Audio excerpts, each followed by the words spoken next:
Welcome back for round two. So I was just about to tell you this before I hit go live/record, but I wanted to save it for when we are now live. And that is, you for the longest time was the number one downloaded show on my podcast forever. Is that right? With so who's gone ahead of me? Because I'm going to hunt that guy or gal down. You might cry. Do you really want to know? No, not really. Yeah, I'm just gonna eat that compliment while it's being put on a plate in front of me and go, cool. How do I beat that? Yeah. All right. So I think you're gonna beat it now, right?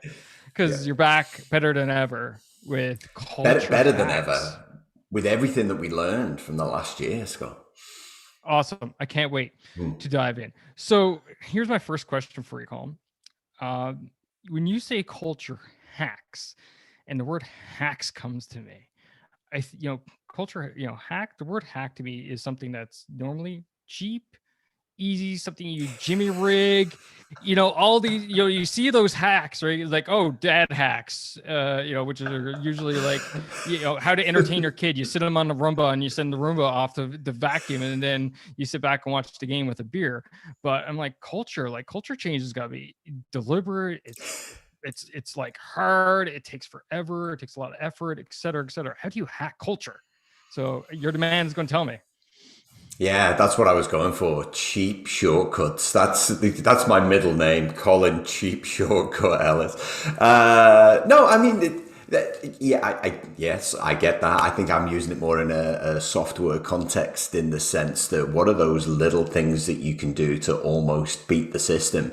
And it's one of those things, Scott, when I kind of look back at my own career as a manager, and how and something I get asked a lot, when I'm doing speeches or facilitating sessions, they're like, oh, what are 3 things that we can immediately do? And I'm like, oh, change the length of your meetings. Oh, don't send email. Like real simple stuff. And they're like, dude, that's awesome. I'm like, is it awesome, or is it just something that I just decided I was going to do? So I think that's the thing with culture. Culture is a series of micro experiences, Scott. And I think often we tell ourselves a story that it's too hard. And where organizations don't have the money to throw behind a dedicated, what I would call an evolution program, then what are those little things that managers can do to actually kind of incrementally improve stuff? So that's what I mean by hacks. That's no, don't worry. I knew you weren't going for the cheap, but I just had to throw that out there first because I knew you'd be a good sport for it. So here's a good question for you then. Would you say this is definitely geared towards those middle managers who are kind of like sandwiched, right? They have that overarching, company, corporate, whatever, but yet they're kind of like in their own little entity, their own, maybe satellite office or whatever. And they're trying to, align with corporate culture, but at the same time every little individual area has their own culture, so trying to like hack their way in there and make their own little, I wouldn't say empire, definitely not empire, but like their own identity within the greater identity. Yeah, I'd say that's spot on, Scott. In Culture Fix, I talked a lot about this concept of subcultures, and I don't think we really understand the importance of subcultures. So that's every manager creating their own sense of vibrant culture to contribute to the organization's culture. Often what happens, particularly within kind of small, within medium, large corporates, is they say, this is your culture, this is what you do. And of course, the inner child in us comes out and goes, we're not going to do that. In fact, we're going to do anything but that. And so it's aimed at managers who want to demonstrate that they've got the courage to do things differently while still making sure that it lines up with what the organization is trying to do. So essentially, it's 26 kind of simple decisions, or simple, and they are simple. I never put anything in my books, Scott, that I wouldn't do myself, either as a former manager or with my clients now. And I would say at least half of them have been done by clients even in the last kind of 18 months. All right, so let's hit up the audience with some of these. We got 26 of them in your book. Now, obviously, we don't need to go in through all 26. It's got a 9-hour podcast. I don't Joe Rogan this show. No 3-hour shows here, because the listeners got they only got so much time, right? That's right. So I want quality over quantity, as I say, and basically everything in life. Unfortunately, my wife didn't listen to me when I came to kids, and now I have two. But the moral of the story, no, they're both great kids. The moral of the story is we have to say that, don't we? Yeah, absolutely. No, they really are great kids. Just in case they're listening, they're never listening. No, they should be in bed right now. All right, so let's think of the 26. Where do you think, the biggest bang for the buck is coming from out of that 26? If you pick one right now that comes off the top of your head where a leader can go, okay, I can tweak this, I can hack this right now, like Colin's saying, and I'm going to get some serious results tomorrow. Let's dive into that one. All right. So the main one, which I think is number one in the book, is meetings, Scott, because we are horrible as a management. Come on. We're horrible when it comes to meetings. We love to drain our productive time with things called back-to-back. The last thing we did back-to-back was shoot each other as a human race. Who decided that was a good idea, having meetings butt up against each other? But we're lazy. So people are lazy. They do 30 minutes and 60 minutes because that's the Outlook default. And they just can't be bothered to change the meeting time. And so, that the first hack is around just, kind of thinking about how much time you actually need. Like I always say 20 minutes and 40 minutes. If you've got 30 minutes and 60 minutes, change them all straight away to 20 minutes and 40 minutes and be really, really disciplined about how you use that time. Now, I went one step further as a manager, and I still do it now. I had an instance last week where someone booked a time to talk to me about doing a program, and I sent a meeting invite request for 47 minutes. And she wrote me back, she's like, Colin, what's this 47 minutes? I'm like, just feels like a 47-minute meeting. And I didn't start on the hour because I'm respectful of the fact she might have a meeting on the hour, and I didn't finish on the hour because she might need to get to another one. And so, I was just, again, a little bit different in thinking about the actual time I needed for a meeting. If it needs to be 5 minutes, make it 5 minutes, Scott. So that's the simplest one. And you'll be amazed how much productive time you get back in your day to do your job if you're a little bit more disciplined around meetings. I love it. And I hate meetings. I hate meetings that are 1 hour. And I'll tell you why. Because human beings are notorious for one thing. We're notorious for filling space. And that doesn't mean that's not limited to meetings. That's all kinds of space. You buy a new house, you go in, you see that empty corner over there, you got no furniture. What do? You go to the furniture store, you end up ordering a sofa that you never sit on. Well, because it's an empty space. But the thing is, that happens in meetings too. It's like, oh, we're done in 43 minutes. Meeting was for an hour. Someone finds something to talk about. And you're just right. You're looking at your watch. You're just like, oh, come on. I got 50 million other things to do. I have absolutely nothing left to either give or, likely to receive in this meeting. Why are you sucking me dry right now? I got an interesting question for you though, because, we're recording this early mid-May 2021. We were just talking before we hit record/go live, talk about the pandemic because it's the number one thing everyone wants to talk about these days. Do you find, in your role as a coach consultant, that with the dispersed workplace now, that these back-to-back meetings are occurring even more frequently because it's easy. You just click a button on your computer, leave one. Yeah, Microsoft. Yeah. Sorry, mate. Yeah, Microsoft found that as well. They are more frequent because it's easy just to click it. And what we found, Scott, is that we replicate some of the poor behaviors, particularly around things like meetings and emails. Email use has shot up during the pandemic. We just replicated that we didn't stop. The Great Workplace Culture said, hang on a minute, we need to go virtual. What's a bunch of stupid stuff that we do in person right now that we're not going to replicate? And they made, kind of this concerted effort. We're not going to email everyone. We're going to use chat tools. We're not going to use video conference all the time. We're going to pick up the phone and talk to people for those one-on-ones. And yet that's not most organizations. Most organizations simply replicated those behaviors. And it's easy to do. Not only that little green light showing you online became the thing, where people are got to show that I'm online. And so we've got this culture of presenteeism. So it's great that we're concerned about everyone's welfare, but the downside to that is presenteeism. And I got asked at a conference last week, because we can do them in Australia, just rubbing it in. Go brag. Yeah. I got asked, do you think people are doing less work? I said, I think the opposite is true. I think people are doing more work because they're feeling the pressure to be always on, which is not necessarily a good thing. Yeah. So right now I work predominantly 3 days at home and 2 days in the office. And that's just really like I'm coming, back into the office right now. And I tell you, like if I notice that someone tried to get a hold to me, went to get a coffee or used the washroom or, heaven forbid I changed the laundry or something, right? That I'm home. And I come back and I know someone tried to get a hold to me. There was a message that they've been waiting for 5 minutes or I missed a call or something. Like, oh crap, they think I'm doing nothing. Right. Because that's immediately like, oh, they're home, they're slacking off and they're, watching TV or doing this or doing that. But the reality is, no, heck no. I'm like sitting like right there with That's my right. work computer. But unfortunately, that moment, you just getting a hold of me. But like, how many times have you come to my desk at work and I wasn't there? And I think Yeah. that's the mentality that we need to adapt here and adopt here is that, just because you can't get a hold of someone at that instant doesn't mean they're not doing anything. Yeah, They're doing something else. absolutely right. Yeah, but that speaks to a lack of trust often within our workplaces. Scott, I had a guy said to me, he's like, yeah, but are people really working at home or are they just kind of taking the, whatever? And I was just like, no, they are working from home. I was like, if you don't trust them, that speaks a lot to you and your management style. You have to be able to set expectations in a way that people understand what they need to do. And then you need to focus on the output, not necessarily where they're doing it. Now, don't get me wrong. Some work is best done and will always be best done face to face. So as soon as offices are able to be open or wherever you are in the world, if you can go to an office, then cool. The managers need to say, we're going to meet in the office, in line with all the guidelines.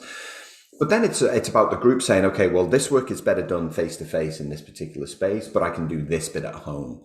I think we've always wanted, we call it a hybrid work environment, right? We've always wanted the hybrid work environment. I remember working from home in 2001 and it was a preference for me. I worked from home Monday to Friday and I had to go to London Wednesday, Thursday, Friday. It was ideal, Scott, but we were only able to do it effectively and still be productive because we had a good manager who set expectations well. And as a team, we knew what we had to do when we needed to do it in order to be successful. Now, I haven't gone fully through your book yet. Is trust in there in those 26? It's got to be in there. Yeah, so I mentioned trust a lot because I think, one of those simple things that we don't do is actually take the time to bring the team together to talk about what we expect of each other. It's something I covered extensively in Culture Fix is that definition of culture. Scott, and the organizations and the teams that thrived during the pandemic were the ones that said, hey, the world of work has changed, albeit temporarily. Let's come together and decide, and redefine what we expect of each other such that we can hold each other to account if things don't go wrong and we can celebrate that collective success of when things go right. So trust is kind of, it runs throughout the book because what I'm trying to create is this sense of togetherness, this sense of belonging. And without that sense of belonging, it doesn't matter how many hacks you apply, your culture's never good. It's always going to be stagnant. You're never going to get off that start line, really. Oh, that's the mic drop moment right there. Wow. That's right. If you don't have that sense of belonging, you're not building that team. And reality is culture to me anyway revolves around an organization, but what does the team revolve around? That's, a team, and a team revolves around people and individuals. So you got to have that sense of belonging right through the whole thing in order to achieve what you're looking to achieve, which is, a great high performing peak performance culture to drive that organization and hit that output as high as you possibly can. Hit that team at peak performance because that's what you're looking for. So love Yeah, it. and you know as well as I do, Scott, is you can't just throw a bunch of people together in a room and go high performance. You are high performing. Yes, we're high. That's not how high performance works. High performance starts with redefining the expectations of each other and then making sure that you achieve everything you set out to. And to me, from a leadership standpoint, that I smell, checking your ego at the door, right? In order to achieve that, starting that ball anyway, because how do you do that? Well, you got to be open, you got to be vulnerable, you got to be humble, you got to be all these different things, which, oh, by the way, ego is the the opposite too. So Yeah, and there's still a lot of managers who will never make it to leaders because they're carrying around a bunch of emotional baggage, and ego is part of that baggage. They're dragging it around like the heaviest suitcase. Is here's me and my ego coming, and I'm going to tell you what to do. It's just like, nah. I mean, and I think that's one of the good things during the pandemic is there was a little bit more vulnerability. There was definitely more empathy. And there was one survey with employees that said that they, kind of 50% of the respondents said they expected more empathy and vulnerability from leaders. Geez, that's never been expected of leaders. And so it's a real kind of sign that the world of work has definitely changed for the better. So, no, it's wow. I asked a question about, the number one hack that you got going. We went from email or meetings to email to trust and, everything we just hit on. There's a couple, I'm looking at the list here of your books. By the way, thanks for another copy of your book. Fantastic. I was actually even looking at Culture Fix today, by the way, at work. Oh, awesome. Yeah. And there's a few ones that are like sticking out at me that are really interesting. I want to dive in there. Oh, we talked about honesty as well.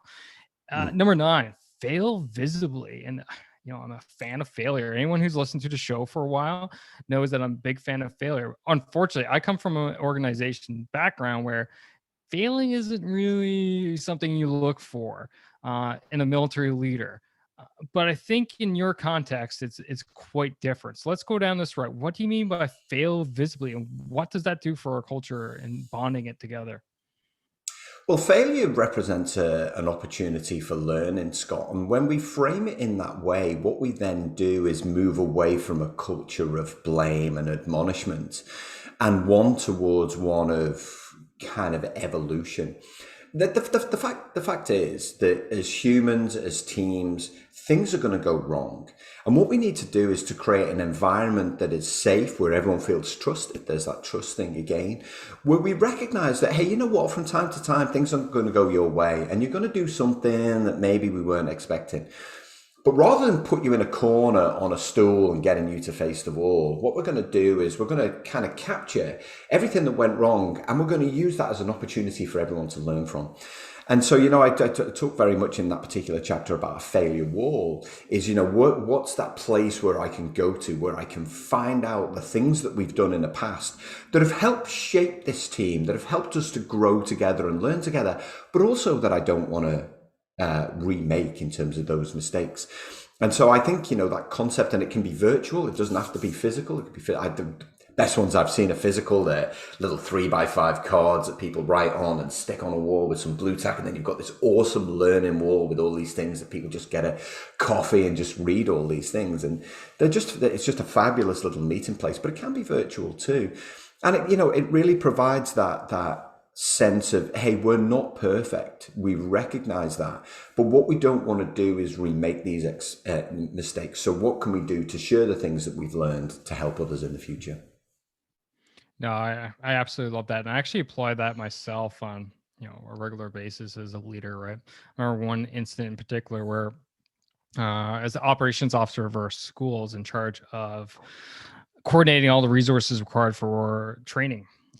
And we ran a lot of training. Let me tell you, we did something like 300 different,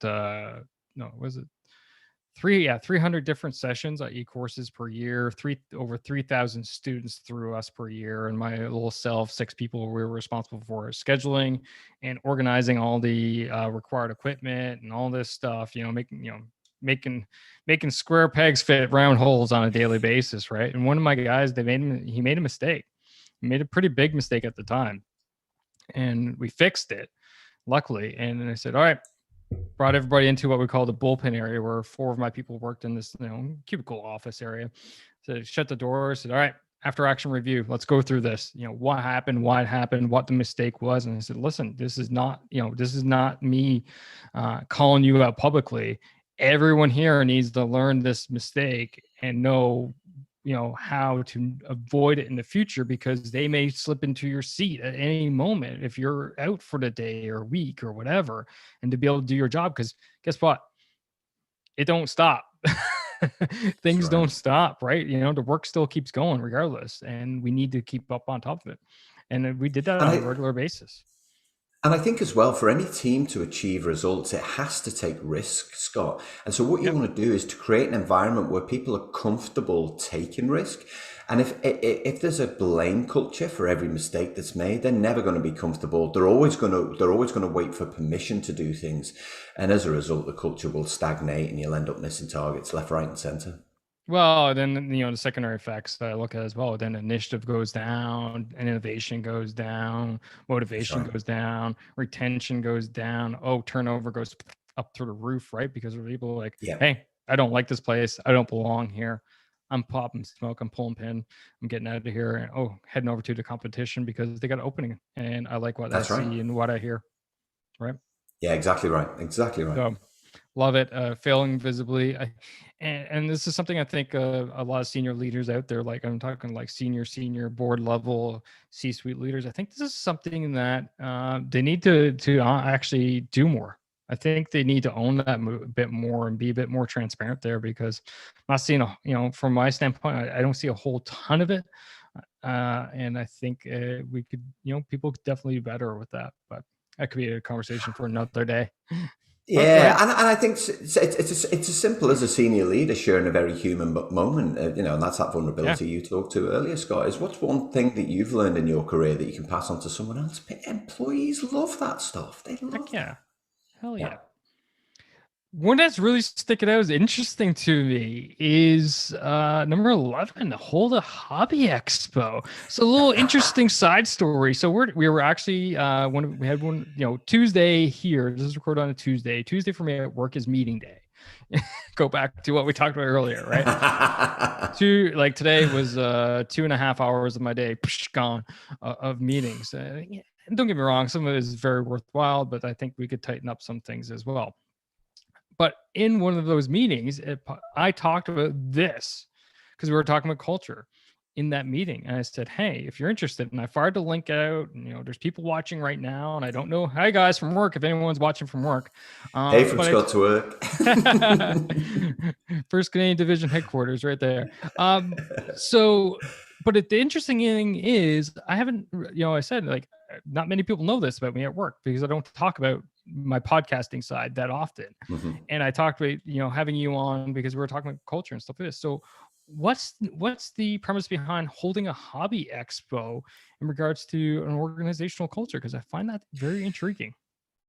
So this is to strengthen the connection between individuals. It's something that the late Tony Hsieh used to talk about a lot. Tony Hsieh used to be the CEO of Zappos, and died recently. And he talked about the fact that they believed in social integration, not social separation. And I had the pleasure of speaking to him back in 2019, and he said, what we do is look for ways to bring the outside in, which I love that. And something that I used to do with my teams is if anyone ever had an interest, something that they did outside of work, and we kind of got wind of it, we would ask them to talk about it. So what we would do is we would kind of either do a bit of a round table, or else we would get people to bring stuff in to share, just like you did with your podcast. What are those interests that you have? So some guy was really interested in fishing, so we went on a fishing trip. Like, I'm not a fisher, it's just not something it's not something you tend to do in the middle of Liverpool when you're growing up. And so we all went fishing, and it was really awesome, and he got to tell us about stuff and all of that. And so it's a way to kind of share your interests with other people that strengthens the connections between them, and that sense of belonging, because we all have a life outside work, Scott, and we're all interested in something. And so, it's a way of encouraging interest in other in people's lives outside work. And it can be a whole lot of fun. It really, really can. That's awesome. I often talk about building high performing teams starts with nothing to do with work. And to me, this just amplifies that, right? And once you build that high performing team, guess what? Your culture is going to exude that. As new people come in, they're like, hey, what the heck's going on? Oh yeah, we get this hobby expo. Like, hobby expo, what the heck is that? Well, this is what we do here. Oh, cool. Yep. Right. And it just exudes that, togetherness, that bonding, and all that, those types of things, which, guess what, is needed for those high performing teams. Because when people feel connected, that's when they go to bat for each other. That's when they go, I got your back, regardless. I will, I'll work those extra hours. I'll take on that task load because you got something going on that, is distracting away from you, your ability to operate at 100%. Because I know when it's my turn, when I'm in the same situation, you got my back and you're going to take care of me. And that's what you need. But it starts from knowing each other on that more intimate level, and things outside of work. So that hobby expo is a fantastic idea.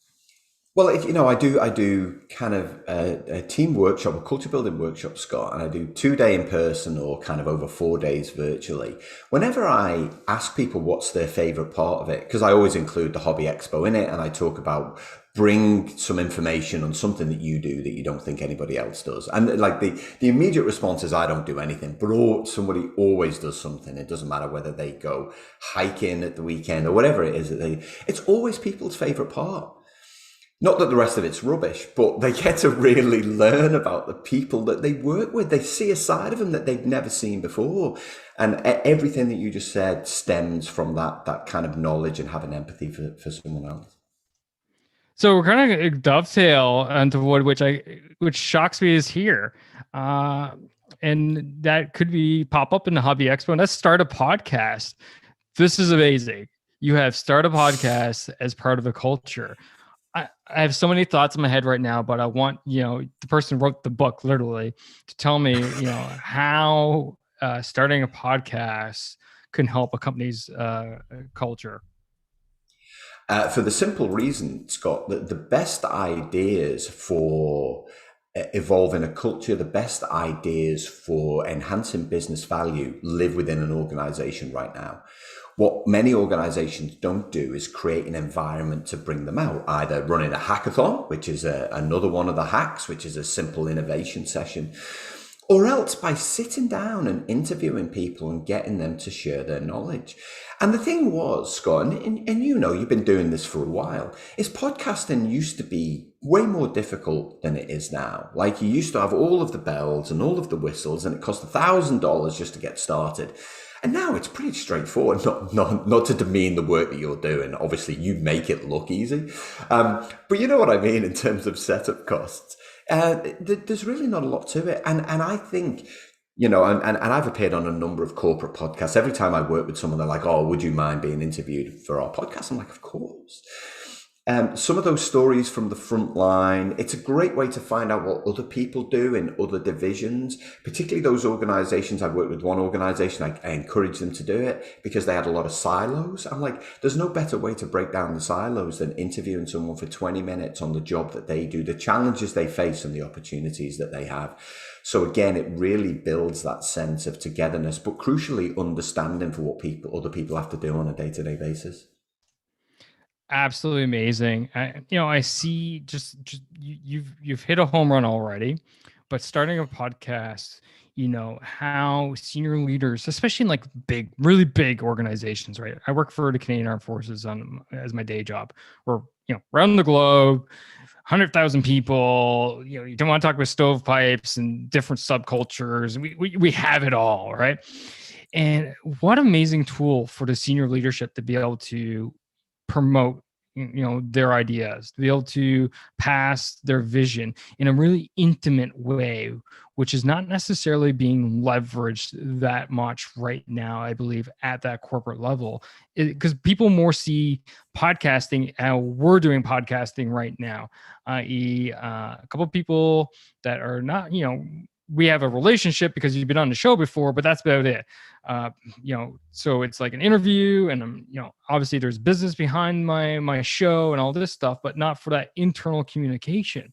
And I'm going to dovetail quickly to say the great time for me to announce that actually not too long ago, I've released a how to podcast course, a podcast for your business course, which takes you from not having anything smack of how to do anything to completely planning your show, to setting up your equipment, to, like Colin said, not spend those thousands of dollars, because guess what? $100 microphone is all you need this day and age, and you're good to go.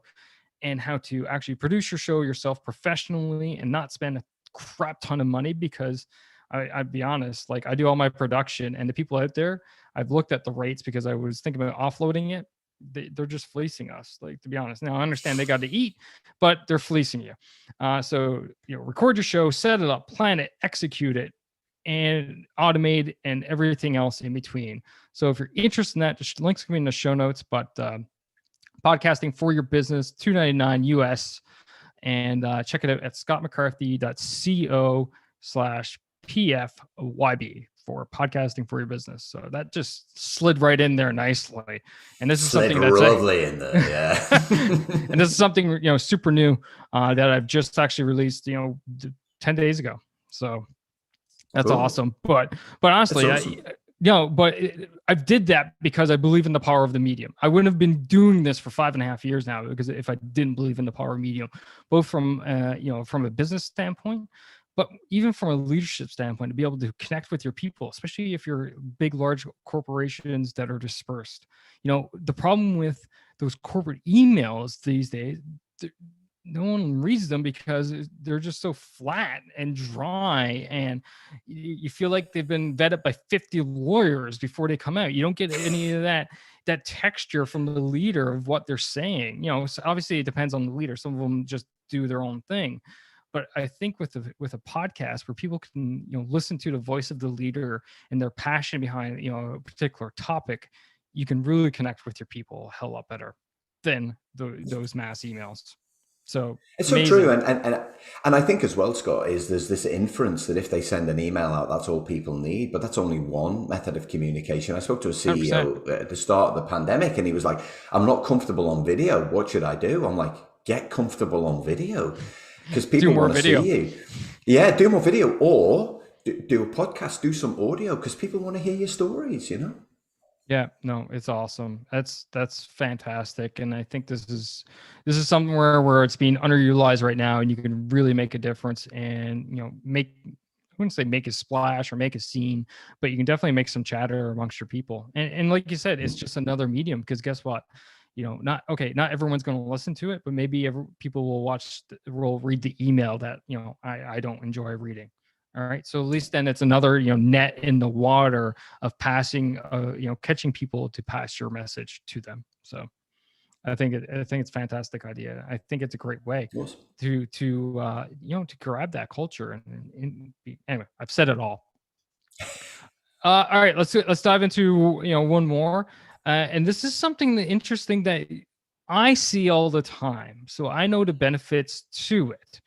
But I don't know if it happens I don't believe this happens in corporate a lot, and that is interdepartmental sports day. So like in the military, so the context is this: like in the military, obviously we're highly competitive A-type personalities, right? And we enjoy sports, that competition. Like, I'm serious, I've seen people from the same unit, i.e., small organization, like. I remember being in Kandahar, Afghanistan. We had 2 ball hockey teams from my unit, and we would play each other. And the rivalry was going all day, to the point where, like, you'd almost get scared someone's going to get hurt. Not in combat, but on the ball hockey court. But I'm interested to your take from more of a corporate side of why is this so great for culture and bringing people together and all those things.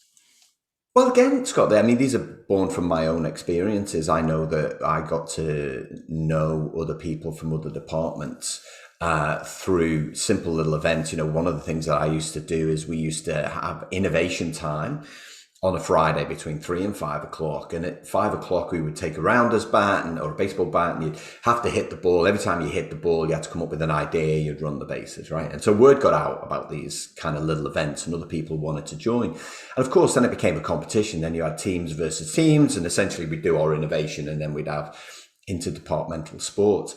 But it doesn't have to be outdoor sports. It doesn't have to be physical. It can be kind of a chess competition. It can be a fantasy football ladder. I think anything where you're inviting a little bit of healthy competition. I think often we forget in our cultures, our job is there to really perform to our highest level. And I think if you can kind of stimulate that motivation in other ways other than just around the work, all it can do is enhance that.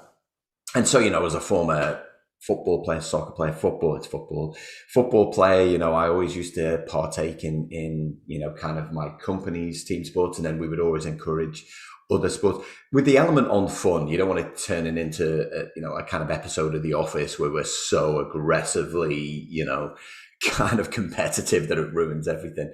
But it's just a fun way to spend some time with other people in a way that creates a different level of energy. But you do, exactly as you say, you get to see a different kind of motivation, which is it's always going to be beneficial towards results achievement. No, it's awesome for sure. We always find sports just makes teams bond tighter together. It's just that competition aspect, and like you said, it doesn't actually have to be hockey for us, rugby for you, or down on there. It can be a fantasy league. It could be esports this day and age. Who knows? That's right. Or a friendly competition. Right now, we have a friendly fitness competition going on where we have teams and stuff like this, and it's because you can't do a whole lot together, it's individual, but you still have that team aspect where you look at, you're like, oh, I gotta get up, I gotta get my workout in because it counts as points, and if I don't do it, I'm gonna let my team down. Exact same type of atmosphere, but in more of an individualized area. But That's right. Helps bring people together. Steps challenges have been really, really popular as team sports, and there've been little ladders, certainly down here when we were locked down last year, Scott, trying to be the team that does the most steps because we were allowed out for 1 hour a day. Right. And kind of, how much energy people put into it is fabulous. That's awesome, Colin. Colin, man, it's always been fantastic having you on the show. We need to do this more often. Before we wrap up there, you got actually a last question. So a lot of people are like, could be listening to this like, oh, how is this culture? You're talking about, having a podcast and talking about sports, and, we talked a bit about trust and reducing meetings and all this stuff. What would you say to, I would say maybe the cynical listener out there, say, how is this actually relates to culture? Isn't culture, values and overarching organization feel and vibe and all this stuff? What would you say to that person? Well, I would say that culture is the sum of everyone's attitudes, beliefs, behaviors, traditions, skills, and stories. And if you're not taking meaningful action to enhance those stories and to create those different experiences, then your culture will never evolve from kind of that stagnant, pleasant space to vibrant. And vibrant is where the magic happens. And just by a few well-placed little hacks, you can transform everything. Beautiful. Love it. All right. Last couple questions for you. Let's see if you remember. I'm going to compare notes because I'm still asking you this. According to you, Colin Ellis, what makes a great leader? A great leader is someone who's humble, empathetic, vulnerable, and puts himself in service to others, Scott. And for the listener, if you want to compare notes, feel free to go to movingforwardleadership.com/109, because that's the last time Colin was on the show. I asked all of the guests here that question. And the final question of the show is, how can people find you? How can they follow you? Feel free. Shameless plugs are allowed. It's all about you right now. You can find my books on Amazon. Colin D Ellis is my author name. You can find me on LinkedIn at the same, or otherwise you can head to my website, colindellis.com. Oh, I should also plug, I've got a community, Scott. I've got a virtual community for anybody who's interested in building and creating great workplace culture, and that's culturemakers.community. Awesome. And for you all, the links are in the show notes. It's easy as always. Go to movingforwardleadership.com/177. Call my man. Thank you again. Thanks for coming out. It's always a pleasure, Scott. Cheers, mate. Cheers. Thank you, mate.